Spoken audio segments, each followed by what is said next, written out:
ribuan mahasiswa dari berbagai penjuru negeri turun ke jalan. Aksi bertajuk Indonesia Gelap bukan sekedar unjuk rasa biasa. Kali ini kita akan bahas poin 3, yaitu seruan perlawanan terhadap revisi Undang-Undang Mineral dan Batubara atau UU Minerba yang mereka yakini sebagai ancaman bagi kebebasan akademik. Mereka bersuara lantang menolak segala upaya yang bisa membungkam kampus dari sikap kritisnya terhadap kebijakan pemerintah. Di berbagai kota, gelombang protes menggema. Di Padang, barisan mahasiswa memenuhi depan gedung DPRD Sumatera Barat. Mereka melihat kebijakan yang memberi izin perguruan tinggi mengelola tambang sebagai bentuk komersialisasi pendidikan jauh dari semangat tridharma perguruan tinggi yang seharusnya berfokus pada pendidikan, penelitian, dan pengabdian masyarakat. Kekhawatiran serupa juga berkobar di Kalimantan Timur. Di sana, mahasiswa yang tergabung dalam aliansi mahasiswa Kaltim menggugat menyuarakan tuntutan mereka. Bagi mereka, pemotongan anggaran pendidikan serta pemberian izin tambang bagi kampus bukan sekadar kebijakan ekonomi, melainkan strategi halus yang bisa mengikis independensi akademik. Dukungan terhadap aksi ini juga datang dari kalangan akademisi. Mereka memperingatkan bahwa menjadikan kampus sebagai bagian dari industri tambang adalah bentuk korporatisasi yang dapat merusak integritas institusi pendidikan. Perguruan tinggi yang seharusnya menjadi ruang intelektual yang bebas dan independen dikhawatirkan justru akan terjebak dalam kepentingan bisnis, mengaburkan perannya sebagai penjaga moral dan ilmu pengetahuan. Tekanan dari mahasiswa dan akademisi akhirnya membuahkan hasil. Dalam keputusan yang diambil keesokan harinya, DPR membatalkan wacana pemberian izin tambang kepada perguruan tinggi. Sebuah kemenangan bagi mereka yang percaya bahwa kampus harus tetap menjadi ruang berpikir kritis tanpa campur tangan kepentingan ekonomi dan politik. Aksi Indonesia Gelap menjadi pengingat bahwa suara mahasiswa dan akademisi tak bisa begitu saja diredam.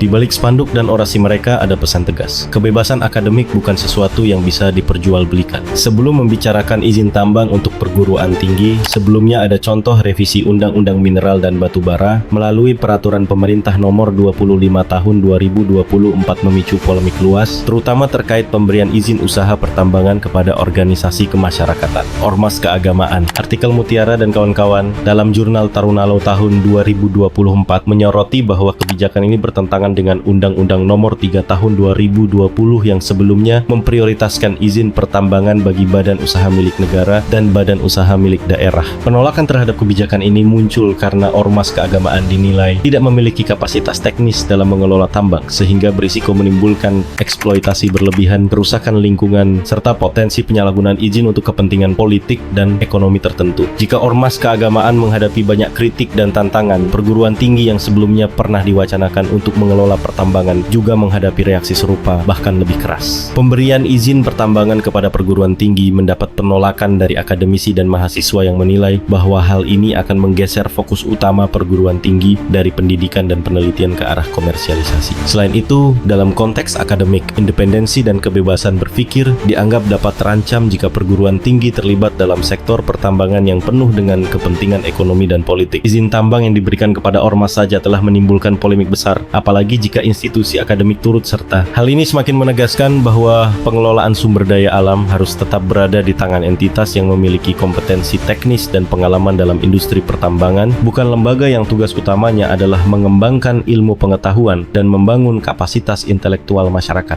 Jadi teman-teman, kebijakan pemberian izin tambang ini memang memicu perdebatan besar. Kalau ormas saja sudah menghadapi banyak penolakan, apalagi perguruan tinggi yang seharusnya fokus pada dunia akademik dan penelitian. Yuk, kita terus kritis dan pantau perkembangan kebijakan pemerintah yang berpotensi menjauh dari kehendak rakyat. Jangan lupa like, komen, dan subscribe buat diskusi lebih lanjut. Sampai jumpa di video selanjutnya.